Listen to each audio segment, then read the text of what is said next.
Merci Madame la Présidente. Alors cet amendement vise à donner la priorité aux formations sur la bifurcation écologique. Alors je sais que Monsieur le Ministre, vous n'aimez pas le terme de bifurcation écologique. Alors je vais essayer de qualifier un peu ça, vous expliquer ce qu'on entend par bifurcation écologique. On pense que face à la crise écologique, il faut qu'on adapte nos pratiques agricoles, notamment pour atténuer l'effet du changement climatique. Et ça veut dire quoi, atténuer l'effet du changement climatique? Ça veut dire qu'on doit avoir des pratiques agricoles qui émettent moins de CO2. Et notamment, on doit avoir moins d'intrants. Et tous les intrants, même ceux qui sont en réalité peu dangereux pour la santé, en fait, sont émetteurs de CO2. C'est pour ça, messieurs et mesdames les députés du Rassemblement national, que globalement, il faut une baisse de tous les intrants, notamment pour la question climatique. On veut aussi adapter nos pratiques agricoles au changement climatique, et notamment qu'ils soient moins dispendieux en eau. Et enfin, on veut baisser les pesticides et l'usage des pesticides.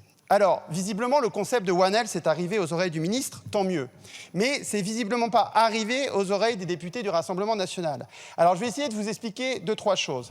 D'abord, les pesticides et un certain nombre de pesticides dangereux conduisent à des maladies professionnelles qui sont graves, un certain nombre de cancers. Et c'est avant tout les agriculteurs qui sont touchés par ces cancers. Ensuite, il y a des cancers pédiatriques pour tous les enfants qui se trouvent dans ces zones agricoles. Et enfin, troisième élément très important, il y a un printemps silencieux, c'est-à-dire que tous ces pesticides ont conduit à une baisse significative du nombre d'insectes et du nombre d'oiseaux. Tout ça, on le sait presque depuis 1970. Donc il est temps qu'on agisse. Alors, je voulais juste conclure sur une chose. Parce que tout à l'heure, depuis le début, vous me dites, c'est pas vrai, on baisse nos pesticides. Et il y a un débat sur les types de pesticides qui baissent et ceux qui baissent pas. Moi, je voudrais juste vous rappeler qu'en 2018, on avait prévu normalement, avec le plan Écophyto 1, de baisser de 50% l'usage des pesticides. Et en 2009, donc, on utilisait 55 tonnes de pesticides hors ceux qui sont utilisés pour l'agriculture biologique. Et en 2018, on en utilisait 63 tonnes. Faites un petit calcul, c'est du CM2, ça fait une augmentation de 14% si on prend ces 2 années, alors qu'on s'était engagé à baisser à 10%. Et c'est pour ça que, encore une fois, sur ce sujet, non, nous ne faisons pas confiance au gouvernement. Et nous ne faisons pas confiance au gouvernement sur la capacité à faire un plan Écophyto 2 qui baisse de 50% le nombre de pesticides d'ici 2025. D'ailleurs, vous revenez sur cette promesse et sur cet engagement. Et c'est pour ça que, pour revenir sur l'amendement, c'est extrêmement important de prioriser ces questions-là dans la formation qu'on fait aux jeunes agriculteurs, pour qu'on trouve des solutions et des pratiques agricoles pour réellement baisser de 50% l'usage de nos pesticides d'ici 2025. Je vous remercie. Pour l'amendement suivant, le 2350, Monsieur Etchaniz.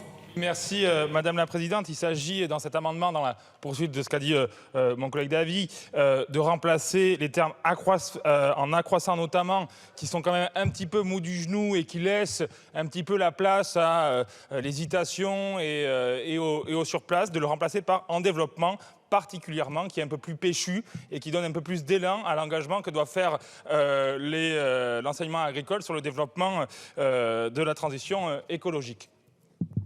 Je vous remercie. Madame la rapporteure, votre avis? Je réponds strictement à votre amendement. Votre amendement, il propose de demander aux futurs agriculteurs d'acquérir des connaissances en priorité sur certains sujets comme l'agriculture biologique ou la gestion d'entreprise.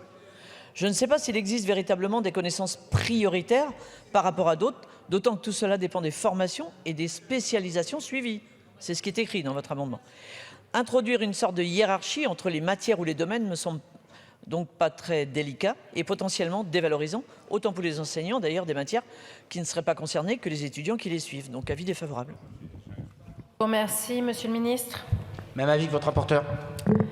Merci, Monsieur De Fournas.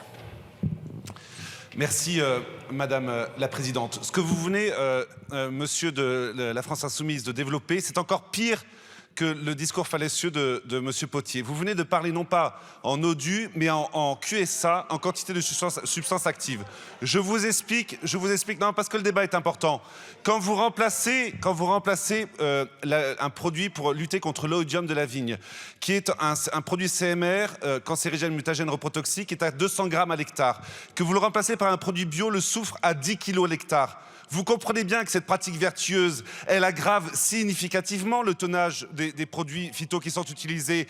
Et moi, ce que je ne comprends pas, c'est que puisque vous avez plein de diplômes agricoles en face, vous le savez sciemment, ce concept. Et donc, vous mentez sciemment avec ce projet peur qui vous caractérise, comme vous le faites d'ailleurs sur le nucléaire, pour faire peur aux gens, alors que vous voyez bien que ce que vous dites est mensonger. Si, Monsieur Lavergne. Je voulais réagir aux propos de M. Davy, au député Davy, par rapport à la défense de son amendement. J'ai mal à mon métier.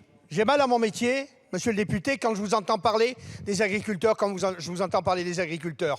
Vous avez passé une demi-heure à défendre des amendements pour demander au ministre des moyens supplémentaires pour former les gens. Et vous voulez priver les agriculteurs d'éléments qui leur permettent de réaliser leur métier. Vous voulez les priver de molécules sans solution. Ça commence à suffire.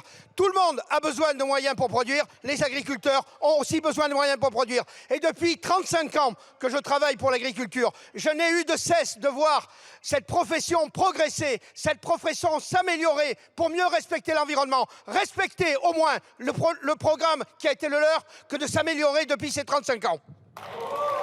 Je vous remercie, Monsieur Etchaniz. J'ai noté Monsieur Bayou, Monsieur Davy, Monsieur Potier.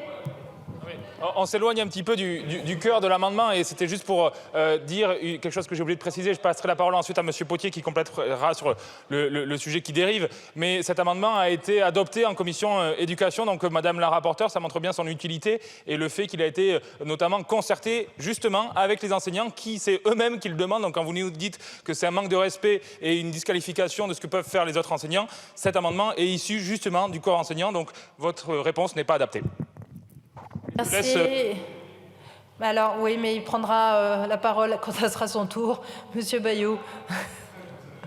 Merci Madame la Présidente. Bon, puisque André Davy parle après moi, je le laisserai évidemment se défendre puisqu'il a été mis en cause.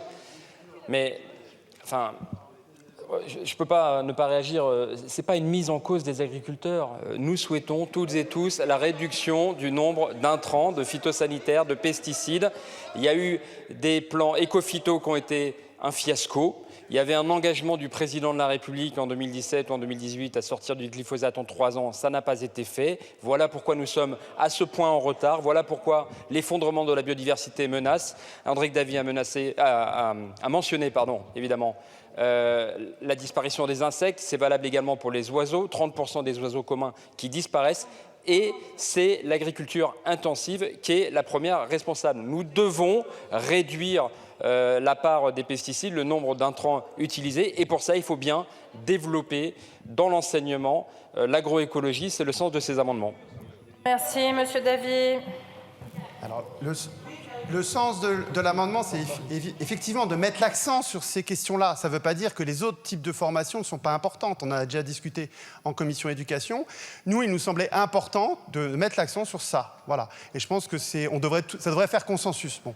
Maintenant, pour répondre sur les chiffres. Les chiffres que je vous ai donnés, alors c'est sûr, on est à l'Assemblée nationale, c'est pas simple d'entendre tout ce qu'on dit. Mais les chiffres que je vous ai donnés, c'est les chiffres de tonnage hors biocontrôle et hors agriculture biologique. Voilà, c'est ces chiffres-là. Je les ai revérifiés juste pendant la pause.